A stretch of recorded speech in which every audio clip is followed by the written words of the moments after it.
শ্ৰদ্ধেয় সংবাদকৰ্মীসকল,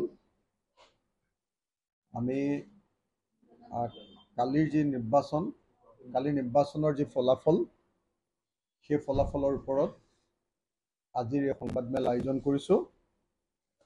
আপোনালোক সকলোলৈকে সন্মান জনাই মই আমাৰ বক্তব্য প্ৰকাশ কৰিব খুজিছোঁ।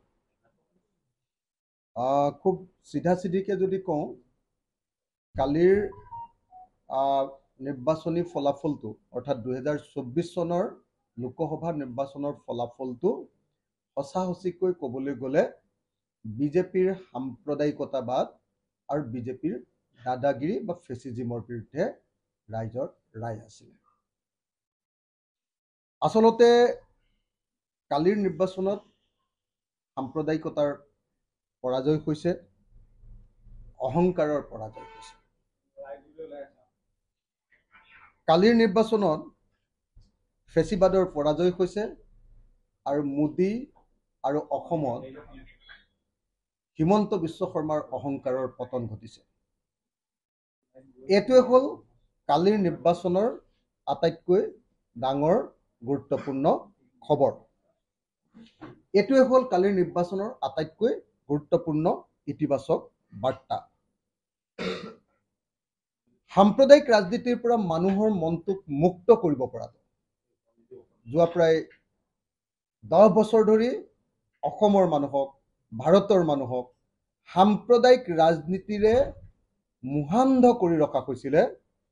আৰু কালিৰ দিনটোৱে প্ৰমাণ কৰিছে যে ভাৰতৰ মানুহ, অসমৰ মানুহ এই সাম্প্ৰদায়িক ৰাজনীতিৰ পৰা মোহমুক্ত হ'বলৈ আৰম্ভ কৰিছে। এইটোৱে হ'ল কালিৰ নিৰ্বাচনৰ আটাইতকৈ ডাঙৰ সফলতা আৰু এইটোৱে হ'ল কালিৰ নিৰ্বাচনৰ আটাইতকৈ ডাঙৰ ইতিবাচক খবৰ।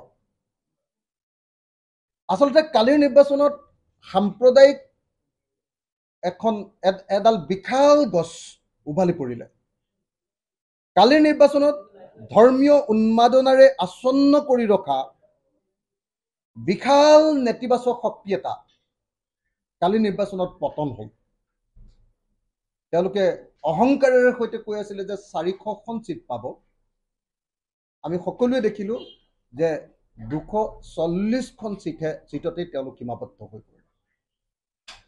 আজিৰ দিনটোত 10 বছৰৰ পাছত আকৌ কোৱালিশ্যনৰ যুগলৈ ঘূৰি যাবলগীয়া হ'ল। আকৌ এতিয়া অকলে কোনেও চৰকাৰ কৰিব নোৱাৰে।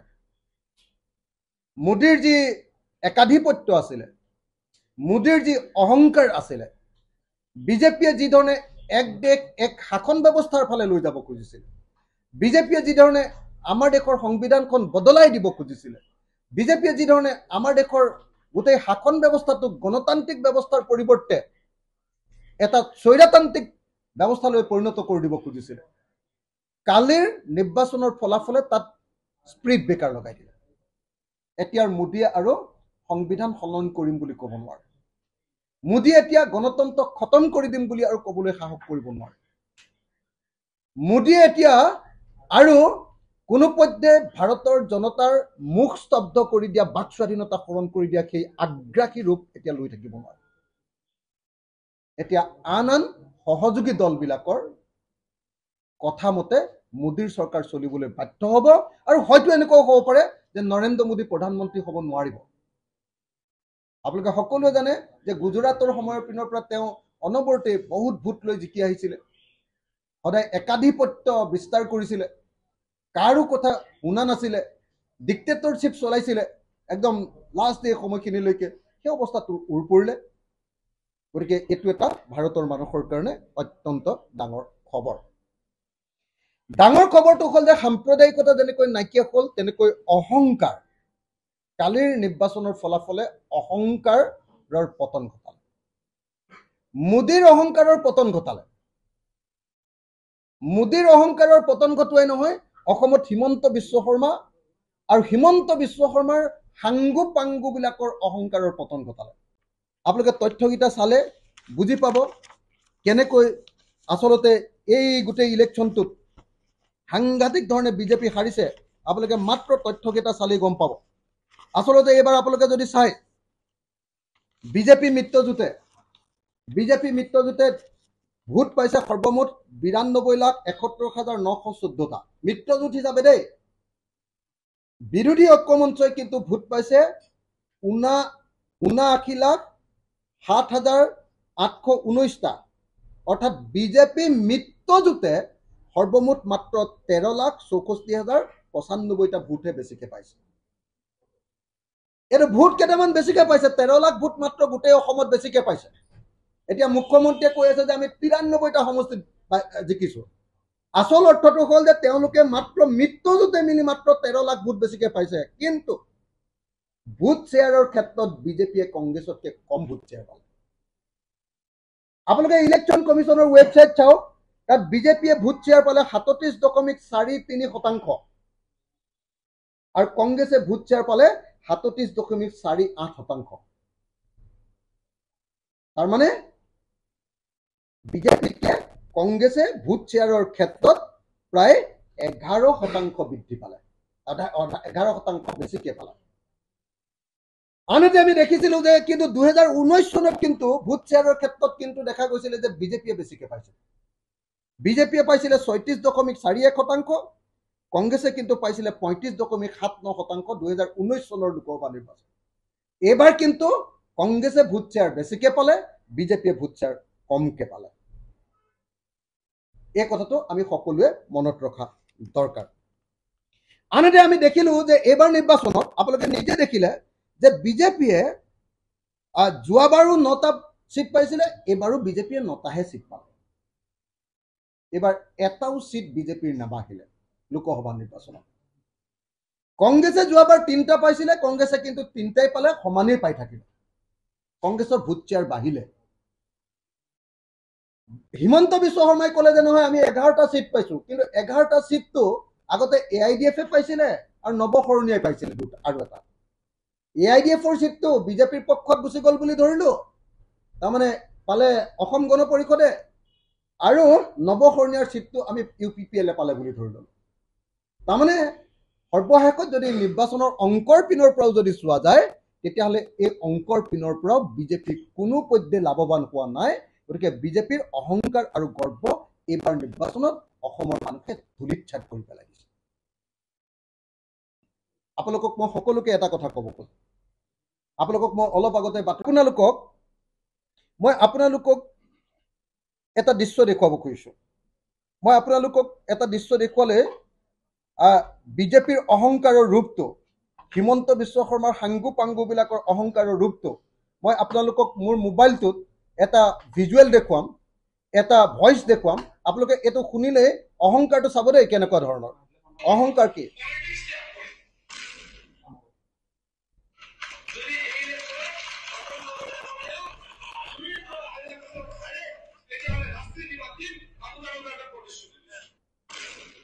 মানে এখন মিটিঙত, ৰাজহুৱা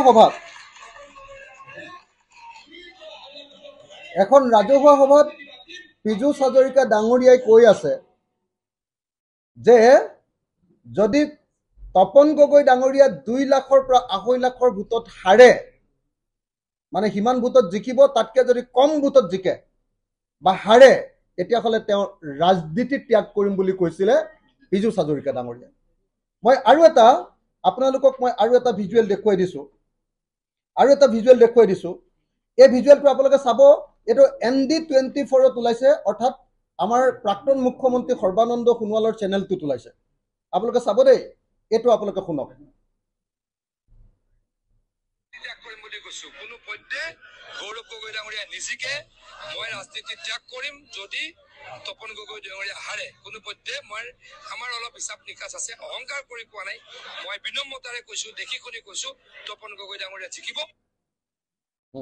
তেখেতে কৈছে যে, তেখেতে একদম স্পষ্টকে কৈছে যে যদি তপন গগৈ ডাঙৰীয়া হাৰে, তেতিয়াহ'লে তেখেতে ৰাজনীতি ত্যাগ কৰিব।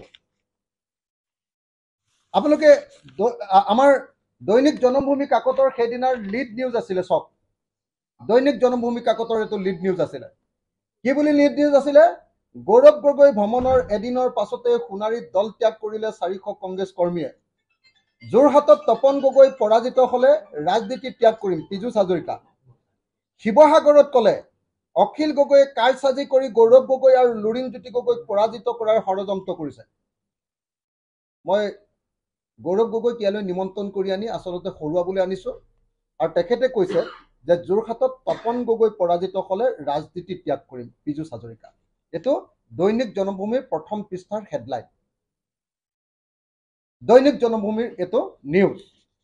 এতিয়া প্ৰথম কথাটো হ'ল যে আমাৰ সন্মানীয় মন্ত্ৰী পীযুষ হাজৰিকা ডাঙৰীয়াই সঁচাকৈ তপন গগৈ হাৰিলে আৰু এতিয়া তেখেতৰ কথা ৰাখিব নে নাৰাখে।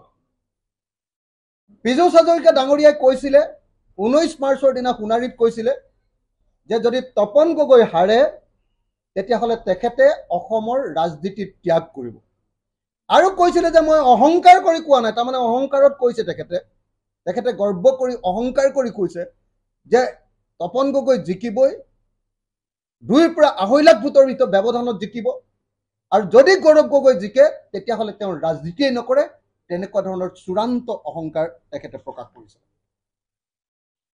গতিকে এতিয়া সেইকাৰণে মই ভাবোঁ যে 2024 চনৰ লোকসভা নিৰ্বাচনটো অসমৰ মানুহে যে বিজেপিৰ বিৰুদ্ধে ভোটদান কৰিলে, বিজেপিৰ বিপৰীতে যে কথা ক'লে, তাৰ প্ৰধান এটা কাৰণ হ'ল হিমন্ত বিশ্ব শৰ্মা আৰু হিমন্ত বিশ্ব শৰ্মাৰ সাংগু পাংগুবিলাকৰ অহংকাৰ। আজি হিমন্ত বিশ্ব শৰ্মাই যেতিয়া কৈ দিয়ে যে মই আপোনালোকক আমুক দিম, মই আপোনালোকক তামুক দিম, মই আপোনালোকক তামুক দিছোঁ, ভুচুক দিছোঁ, পুচুক দিছোঁ, মানে কোনে কৈছে? এজন ৰজাই কৈছে। কাক কৈছে? প্ৰজাক কৈছে, গণতন্ত্ৰত কোৱা নাই। ৰাইজৰ টকাৰে যে তেখেতে এখন আঁচনিহে ঘোষণা কৰিছে সেই কথাটো তেখেতে কোৱা নাই। তেখেতে যেন গোটেই ৰাইজখিনি কিনি পেলালে এখন আঁচনি দি, মই আমুক দিছোঁ, মইহে দিছোঁ, মোৰ বাহিৰে কোনে দিব পাৰিব, সেই অহংকাৰেৰে তেখেতসকলক ডুবালে। হিমন্ত বিশ্ব শৰ্মাই বাৰম্বাৰ কৈ আছিলে যে মই আহোমৰ কাৰণে আমুক কৰিছোঁ, লাচিত বৰফুকনৰ ছেমিনাৰ পাতিছোঁ, লাচিত বৰফুকনৰ ৰচনা প্ৰতিযোগিতা পাতিছোঁ, লাচিত বৰফুকনৰ ষ্টেচু বনাইছোঁ, মোক কিয় আহোমে ভোট নিদিব, যোৰহাটত আমি জিকিমেই, এই দম্ভ তেওঁলোকৰ আছিলে। কিন্তু যোৰহাটৰ আহোম মানুহে, স্বাভিমানী আহোম মানুহে ভাবিলে যে লাচিত বৰফুকনে দেশৰ কাৰণে ইমান কাম কৰিছে, দেশখন বচাই গৈছে, দেশখন মোগলৰ পৰা বচাই গৈছে, সেই লাচিত বৰফুকনৰ কাৰণে সামান্য এটা কাম কৰিছে, সেই সামান্য কাম কৰাৰ পাছতো যদি তেওঁলোকে লাচিত বৰফুকনক যদি এনেকুৱাকৈ অপমান কৰিব পাৰে, আহোম জাতিক যদি ব্লেকমেইল কৰিব পাৰে, এইটোতো কেতিয়াও মানি ল'ব পৰা কথা নহয়। এই অহংকাৰৰ পতন ঘটিলে আজি যোৰহাটত। সেইকাৰণে মই বাৰম্বাৰ কৈছোঁ যে 2024 চনৰ লোকসভাৰ নিৰ্বাচনটো হ'ল বিজেপিৰ বিজেপিৰ সাম্প্ৰদায়িক ৰাজনীতি, বিজেপিৰ ফেচিবাদ আৰু বিজেপিৰ দম্ভৰ পতন। এইটো হ'ল পতনৰ আৰম্ভণি। আপোনালোকে এই অহংকাৰৰ কথাটো আমি কোৱাৰ এতিয়া প্ৰয়োজন নাই। বিজেপিৰ লিডাৰবিলাকে এতিয়া বিজেপি দলটো যে অহংকাৰী হৈ পৰিছে এফালৰ পৰা কৈ আছে। কালি মৃণাল শইকীয়া ডাঙৰীয়া বিধায়ক, তেখেতে স্পষ্টভাৱে বিজেপি কিমান অহংকাৰী হৈ পৰিছে সেই কথা কৈছে। কালি সিদ্ধাৰ্থ ভট্টাচাৰ্য ডাঙৰীয়াই অপেনলি, প্ৰতিদিন টাইমত অপেনলি বিজেপিৰ নেতাবিলাক কিমান অহংকাৰী হৈ পৰিছে সেইটো কথা কৈছে। অশোক শৰ্মা ডাঙৰীয়া তেখেতে অত্যন্ত অপেনলি কৈ দিছে যে মুখ্যমন্ত্ৰী আৰু তেওঁ সাংগু পাংগুবিলাকৰ অহংকাৰে বিজেপি দলটোক ডুবাব। ৰাজেন গোহাঁয়ে অতি স্পষ্টকৈ কৈ দিছে যে বিজেপি দলটোত হিমন্ত বিশ্ব শৰ্মা আৰু তেওঁ সাংগু পাংগুবিলাকৰ অহংকাৰেৰে ডুবাব। মৃণাল শইকীয়াই কৈছে যে বিজেপি ডুবাইছে পৰিভ্ৰমী চৰাইবিলাকে, নতুনকৈ অহা কংগ্ৰেছীবিলাকে। গতিকে আমি দেখিবলৈ পাইছোঁ যে এই মুহূৰ্তত আমি দেখিবলৈ পাইছোঁ যে বিজেপিৰ কালি অহংকাৰৰ পতন ঘটিছে, বিজেপিৰ কালি সাম্প্ৰদায়িকতাৰ পতন ঘটিছে, বিজেপিৰ যি সাম্প্ৰদায়িক মেৰুকৰণৰ ৰাজনীতি, বিষবাষ্প বিয়পাৰ ৰাজনীতি, সেইটোৰ পতন ঘটিছে। আৰু সেইকাৰণে এই মুহূৰ্তত মই ভাবোঁ যে অসমৰ ৰাইজক আমি সকলোৱে কংগ্ৰেচুলেট কৰা দৰকাৰ, আমি সকলোৱে অভিবাদন জনোৱা দৰকাৰ যে অসমৰ ৰাইজ সাম্প্ৰদায়িক ৰাজনীতিৰ মোহৰ পৰা আঁতৰি আহি এটা বিবেকৰ সংগ্ৰাম তেওঁলোকে গঢ়ি তুলিলে। আৰু সেইকাৰণে 2024 চনৰ যি আমাৰ জয়, বিৰোধী পক্ষৰ যি জয়, এই জয় আমাৰ দলবিলাকৰ জয় নহয়, এয়া হ'ল জনতাৰ জয়। সেই কথাটোকে ক'বৰ কাৰণে মই আপোনালোকক ইয়ালৈ নিমন্ত্ৰণ কৰি আনিলোঁ। অকল 3টা সমষ্টিত কালি বিজেপি পৰাজিত হোৱা নাই। ধুবুৰীত তেওঁলোক অকল পৰাজিত হোৱা নাই, নগাঁৱত তেওঁলোক কেৱল পৰাজিত হোৱা নাই, আৰু যোৰহাটত তেওঁলোক কেৱল পৰাজিত হোৱা নাই, লগতে আৰু এটা লোকসভা সমষ্টিত কিন্তু তেওঁলোক পৰাজিত হ'ল। এই 3টাত ভোটত পৰাজিত হ'ল, আন এটাত নৈতিকভাৱে পৰাজিত হ'ল। কোনটো সমষ্টিত জানেনে? ডিব্ৰুগড় লোকসভা সমষ্টি। ডিব্ৰুগড় লোকসভা সমষ্টিত অসমৰ মুখ্যমন্ত্ৰীয়ে সৰ্বানন্দ সোণোৱালক হৰুৱাবৰ কাৰণে সকলো ব্যৱস্থা কৰিছিলে। মই যদি এটা মাত্ৰ প্ৰমাণ দিব খোজো, এটা প্ৰমাণ দি দিলে আটাইতকৈ ডাঙৰ প্ৰমাণ যে সৰ্বানন্দ সোণোৱালৰ আটাইতকৈ ঘনিষ্ঠ যিজন মানুহ MLA, তেওঁৰ যিজন PSৰ নিচিনা তৰংগ গগৈ, তৰংগ গগৈ সমষ্টিতে সৰ্বানন্দ সোণোৱালে আটাইতকৈ কম ভোট লাভ কৰিছে। আপোনালোকে হয়নে নহয় চাওক, নাহৰকটীয়াত মাত্ৰ বিজেপিয়ে 3000 মান নে 4000 মান ভোটতহে লিড লৈছে। তাৰমানে তেওঁলোকে যাতে সৰ্বানন্দ সোণোৱালক ভোট নিদিয়ে তাৰ ব্যৱস্থা কৰিব খুজিছিল। আপোনালোকে সকলোৱে জানে যে হিমন্ত বিশ্ব শৰ্মাই তাৰ MLA বিলাকক, যিমান তিনচুকীয়া আৰু ডিব্ৰুগড় MLA আছিলে, তেওঁলোকক নিৰ্দেশ দি দিছিলে যে তোমালোকে বেছিকে নাখাটিবা।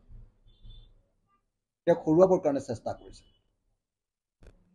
তেওঁলোকে আনকি চাহ জনগোষ্ঠীৰ ভোট বিভাজন কৰিবৰ কাৰণেও টেকটিক্স কৰিছিলে। সেইটো কথা মই মুকলিকে বেছিকে বহলাই নকওঁ, কি কৰিছিলে আপোনালোকে সকলোৱে জানে। তাতকৈ ডাঙৰ কথা, আচলতে যোৱা 7 এপ্ৰিল তাৰিখে মৰাণৰ প'ল' ফিল্ডলৈ ভাৰতৰ প্ৰধানমন্ত্ৰী সৰ্বানন্দ সোণোৱালৰ কেম্পেইনিঙৰ কাৰণে অহা কথা আছিল। হিমন্ত বিশ্ব শৰ্মাই কাৰসাজি কৰি প্ৰধানমন্ত্ৰীৰ ভ্ৰমণো বাতিল কৰাইছিল যাতে সৰ্বানন্দ সোণোৱাল হাৰে। অমিত শ্বাহ আহিছিলে যেতিয়া, আপোনালোকে সকলোৱে জানে যে অমিত শ্বাহে যেতিয়া ডিব্ৰুগড়ত যেতিয়া কেম্পেইন কৰিবলৈ আহিছিলে, কেম্পেইন কৰিবলৈ আহোঁতে সদায় কেম্পেইন কৰিবলৈ আহিলে কেণ্ডিডেটজনক লগৰ গাড়ীখনত উঠায়। গুৱাহাটীত কেম্পেইন কৰিবলৈ আহিছে, বুজিলি কলিতা মেধিক গাড়ীখনত উঠাই লৈছে। শিলচৰত কেম্পেইন কৰিবলৈ গৈছে, তাতো আপোনাৰ কেণ্ডিডেটজনক উঠাই লৈছে। কিন্তু ডিব্ৰুগড়ত সৰ্বানন্দ সোণোৱালক অমিত শ্বাহে লগত ৰখা নাই। সৰ্বানন্দ সোণোৱালক পৰাজিত কৰিবৰ কাৰণে চেষ্টা কৰিছিলে, কিন্তু কিবা কাৰণত সৰ্বানন্দ সোণোৱাল জিকি গ'ল। গতিকে প্ৰেক্টিকেলি আচলতে 4টা লোকসভা সমষ্টিত কালি হিমন্ত বিশ্ব শৰ্মাৰ অহংকাৰ, গৰ্ব আৰু এই যে সদায় কৈ থাকে যে মই চব কৰি দিব পাৰোঁ, মই মেনেজ কৰি দিব পাৰোঁ, মই জিকালে জিকাব পাৰোঁ, হৰুৱালে হৰুৱাব পাৰোঁ, এই যিটো তেওঁৰ দম্ভ অহংকাৰ, এনেকৈ পতন ঘটিছে। যে মই কাৰসাজি কৰিহে গৌৰৱ গগৈক যোৰহাটত নিৰ্বাচন খেলিবলৈ অনা বুলি ক'ব খুজিছে। হয়, এইটো একদম খাটাং কথা যে গৌৰৱ গগৈক যোৰহাটত নিৰ্বাচন খেলিবলৈ অনা কথাটো মই ৰাহুল গান্ধীৰ সন্মুখত লখিমপুৰত কৈছিলোঁ, আৰু ৰাহুল গান্ধীয়ে নিশ্চয়তা প্ৰদান কৰি গৈছিল বিৰোধী ঐক্য মঞ্চৰ সকলো মানুহৰ নেতাৰ সন্মুখত যে গৌৰৱ গগৈ যোৰহাটত খেলিব। তেতিয়া বহুতে কৈছিলে যে অখিল গগৈ যোৰহাটত গৌৰৱ গগৈক আনিছে এইকাৰণে যে অখিল গগৈ গৌৰৱ গগৈক হৰুৱাই তেওঁৰ কেৰিয়াৰটো বৰবাদ কৰিব খুজিছে, গৌৰৱ গগৈ যাতে উঠিব নোৱাৰে, অখিল গগৈ যাতে লিডাৰ হৈ থাকে। কিন্তু আপোনালোকে সকলোৱে দেখিলে গৌৰৱ গগৈয়ে অত্যন্ত সৰহ ভোটেৰে সৈতে এইবাৰ বিৰোধৰ জিকিলে। গৌৰৱ গগৈ যোৰহাটত উঠাৰ কাৰণে গোটেই নিৰ্বাচনটোৰ ৰাজনৈতিক প্ৰেক্ষাপটটো বদলি হৈ গৈছে। এতিয়া যিসকলে কৈছিলে যে অখিল গগৈ কাৰসাজি কৰি গৌৰৱ গগৈক ইয়ালৈ আনিলে, অখিল গগৈ গৌৰৱ গগৈক হৰুৱাবৰ কাৰণে আনিলে, যেতিয়া গৌৰৱ গগৈ 1,44,000 ভোটত জিকিলে, তেতিয়াহ'লে অখিল গগৈক তেওঁলোকে ক্ৰেডিট দিব নে নিদিয়ে? মই ক্ৰেডিট বিচৰা নাই আকৌ দেই, মই কথাটো উল্টাকে কৈ দিছো। ইমান যে বাৰম্বাৰ কৈ আছিলে হিমন্ত বিশ্ব শৰ্মাই যে শৰাইঘাটৰ এইখন শেষ ৰণ, বদৰুদ্দিন আজমলক আমি দিছপুৰ আৰু দিল্লীৰ পৰা দূৰতে ৰাখিম, পাৰিছিলে নে দিছপুৰৰ বৰঘৰত সোমোৱাই দিছিলে বদৰুদ্দিন আজমলক হিমন্ত বিশ্ব শৰ্মাই? কিন্তু আমি বিৰোধী ঐক্য মঞ্চই বদৰুদ্দিন আজমলক চিৰকালৰ কাৰণে আৰু AIDFক চিৰকালৰ কাৰণে এটা সাম্প্ৰদায়িক শক্তিক চিৰকালৰ কাৰণে আমি এই ৰাজনীতিৰ পৰা বিদায় দি দিলোঁ। কালি এটা ঐতিহাসিক ঘটনা ঘটিলে, এটা নতুন ৰাজনৈতিক নেৰেটিভ অসমত আৰম্ভ হৈ গৈছিল। কালিৰ পৰা হিন্দু সাম্প্ৰদায়িক মৌলবাদী দলটোক যেনেকৈ কালি ঠাণ্ডা কৰা হ'ল বিজেপি দলক, মুছলমান মৌলবাদী সাম্প্ৰদায়িক দল AIDF-ক সম্পূৰ্ণৰূপে বশ কৰি পেলোৱা হ'ল কালিৰ দিনটোত। এই ভূমিকাটো কাৰ? বিৰোধী ঐক্য মঞ্চৰ নহয়নে? ভাৰতবৰ্ষৰ ভিতৰতে আটাইতকৈ বেছি ভোটত যেতিয়া AIDF-ক আমি হৰুৱাই দিছো, এটা সাম্প্ৰদায়িক দলক হৰুৱাই দিছো, তেতিয়াহ'লে শৰাইঘাটৰ শেষ ৰণখনত কোন জিকিলে? অসমৰ মুখ্যমন্ত্ৰী ডাঙৰীয়াই ক'বনে যে শৰাইঘাটৰ অসমৰ শেষ ৰণখনত কোন জিকিলে? এইবাৰ বিজেপি জিকিলে নে আমি বিৰোধী ঐক্য মঞ্চ জিকিলে? কোন জিকিলে? এই কথাটো ক'ব লাগে। মই আপোনালোকক এটা কথা ক'ব খুজিছো যে এইবাৰৰ যিটো নিৰ্বাচন, এই নিৰ্বাচনটোৱে আমাক এটা ডাঙৰ শিক্ষা দি গ'ল যে আমাৰ ওপৰত সকলো ধৰণৰ অত্যাচাৰ কৰা হৈছিলে। আপোনালোকে সকলোৱে জানে যে বিজেপিৰ হাতত সকলো বস্তু আছিলে। বিজেপিৰ হাতত ক্ষমতা আছিলে, বিজেপিৰ হাতত পুলিচ আছিলে, বিজেপিৰ হাতত ED আছিলে, বিজেপিৰ হাতত CBI আছিলে। বিজেপিয়ে আমাৰ গোটেই লিডাৰবিলাকক এফালৰ পৰা জেলত ভৰাই দিছিলে। আৰু এটা ইণ্টাৰেষ্টিং কথা দেই, অসমৰ পৰাই ঘটিলে। মই যেনেকৈ জেলত থাকোঁতে জিকিছিলোঁ, ডিব্ৰুগড় জেলৰ পৰা যে এজন মানুহ জিকিলে আপোনালোকে নিশ্চয় গম পাইছে, অমিত পাল সিং। ডিব্ৰুগড় জেলৰ পৰা জিকিলে। বিজেপি চৰকাৰে এই যে যিটো দমন কৰিছিলে, বিজেপিৰ হাতত চব আছিলে। আমাৰ আটাইতকৈ ডাঙৰ বিৰোধী দলটো কংগ্ৰেছৰ বেংক একাউণ্টটো চিল কৰি দিছিলে। আমাক কপদ্য শূন্য কৰি দিছিলে, আমাক ৰাজপথলৈ খেদি পঠিয়াই দিছিলে, আমাক একেবাৰে শূন্য কৰি পেলাইছিলে। কিন্তু শূন্য কৰি পৰিয়া পাছতো ভাৰত আৰু অসমৰ জনগণে এইবাৰ আমাক জয়ী কৰালে। গতিকে এইবাৰৰ নিৰ্বাচনৰ ফলাফলটো হ'ল দলীয় সাংগঠনিক শক্তিতকৈ স্বতঃস্ফূৰ্ত গণচেতনাটোৱে হ'ল মূল। মই ভাবো যে 2024 চনৰ লোকসভা নিৰ্বাচনটো হ'ল স্বতঃস্ফূৰ্ত গণচেতনাৰ বহিঃপ্ৰকাশ।